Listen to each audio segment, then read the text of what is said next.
CRPF camp पर बड़ा आतंकी हमला टला।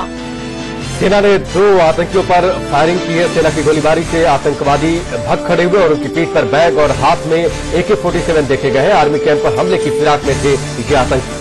आतंकवादियों को देखते ही जवानों ने गोली चलानी शुरू कर दी। पूरे इलाके में सर्च ऑपरेशन को तेज कर दिया गया है। इनकी जो घुसपैठ की एक और कोशिश थी उसको आर्मी ने नाकाम किया। सीआरपीएफ कैंप पर हमले की फिराक में थे आतंकवादी।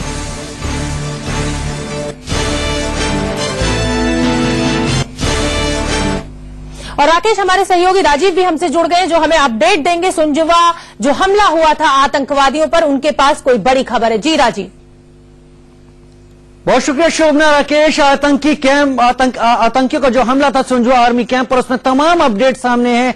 किस तरीके से मोर्चा चला सेना और आतंकियों के बीच में। 10 महीने से आतंकी इस हमले की योजना बना रहे थे, यह खास है इसमें। साथ ही 10 महीने से कश्मीर में ही रुके हुए थे ये आतंकी पाकिस्तानी बताए जा रहे हैं और कश्मीर के त्राल में 10 महीने से छुपे हुए थे। त्राल वो जगह है जहां से बुरहान वानी की बात कही जाती है। कुछ स्थानीय लोगों ने आतंकियों को आर्मी कैंप तक पहुंचाया। स्लीपिंग सेल है, कौन लोग हैं उनकी तलाश जारी है। और आतंकी अफजल की बरसी पर हमले की यह साजिश रची गई थी। वहीं रक्षा मंत्री ने सुरक्षा का जायजा लेने के लिए एक बैठक को बुलाया है इस पूरे मामले पर। और आज तीनों सेनाध्यक्षों से मिलने वाली है रक्षा मंत्री निर्मला सीतारमण। तो ये तमाम अपडेट्स हैं जो इस आतंकी हमले को लेकर सामने आए हैं। ओवर टू यू शोभना। राकेश, बहुत बहुत धन्यवाद राजीव आपका इस पूरे अपडेट के लिए। और बड़ी खबर है और बड़े दुख की बात है कि जो स्थानीय लोग हैं उन्होंने इन आतंकवादियों को सपोर्ट किया। 9 महीने से ये त्राल में छुपे हुए थे। मेरे साथ मेरे सहयोगी अजय जांडियाल और पुलकित नागर जुड़ गए हैं, उनसे बात कर लेते हैं। अजय, बड़े दुख की बात है कि स्थानीय लोग इस तरह से मदद कर रहे हैं। आर्मी कैंप में उन्होंने उनको पहुंचाया। 9 महीने से वो वहां रुके हुए थे।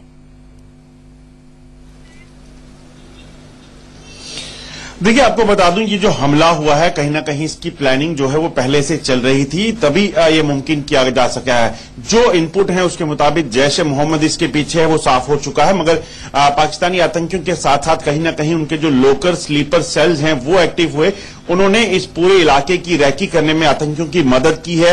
और उसी के बाद आतंकी जो है आपको बता दूं यहां पहुंचे, इस इलाके में पहुंचे, और खासतौर पे उस इलाके में जहां से सुंजवा ब्रिगेड के अंदर जाकर वो ठीक उस सॉफ्ट कॉर्नर यानी कि फैमिली क्वार्टर्स को निशाना बना सके। और वैसा ही हुआ। आतंकी सुंजवा ब्रिगेड जो है उसके ठीक पीछे जाते हैं। अजय कविंद्र गुप्ता है वहां से अजय कविंद्र गुप्ता सुंजवा ब्रिगेड जो है उसके ठीक पीछे जाते हैं। अजय कविंद्र गुप्ता है वहां से अजय कविंद्र गुप्ता स्पीकर जो है विधानसभा के जम्मू कश्मीर के, उन्होंने रोहिंग्या मुसलमानों का मुद्दा उठाया था। उनका कहना था कि कैंप के आसपास उनके अपने घर हैं और ये रोहिंग्या मुसलमानों की मदद से इस हमले को अंजाम दिया गया। क्या उस मामले में आपके पास कुछ अपडेट है?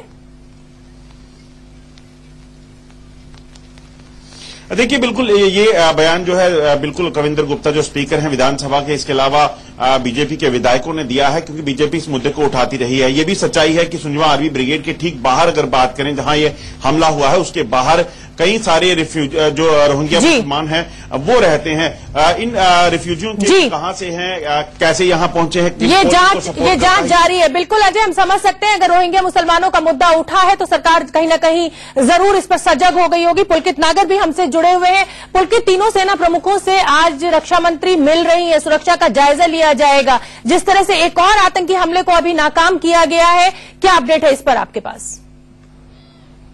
देखिए, ये मीटिंग आज होनी है। तीनों सेना प्रमुख यहां रहेंगे। सिक्योरिटी रिव्यू मीटिंग है। इससे पहले बिपिन रावत जम्मू गए थे, कैंप का दौरा किया था। तो आज तमाम चीजें रखी जाएंगी कि आगे इस तरीके की घटना ना हो, इसके लिए सेना की क्या तैयारियां होंगी। जी, बहुत बहुत धन्यवाद पुलकित, आपका भी, और अजय जांडियाल आपका भी।